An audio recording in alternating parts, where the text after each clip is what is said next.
Hello everyone, welcome back to another video. Today I'll show you why is Grammarly video not exporting. 2026, there can be several common reasons. Feature limitation. Grammarly is mainly a writing tool, so full video export features may be limited or depend on integrations. Browser or app issues, outdated browser app, bugs, or corrupted cache can interrupt the process. Internet connection problems, slow or unstable connection can cause export to fail. Server or processing delays, temporary backend issues, or high traffic can delay processing. Unsupported format or settings, incorrect file format or export settings can lead to errors. Low device resources, insufficient RAM, storage, or CPU can prevent successful export.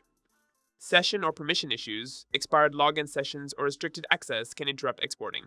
If the issue continues, try refreshing, clearing cache, updating your browser app, or using supported formats, or contact Grammarly support.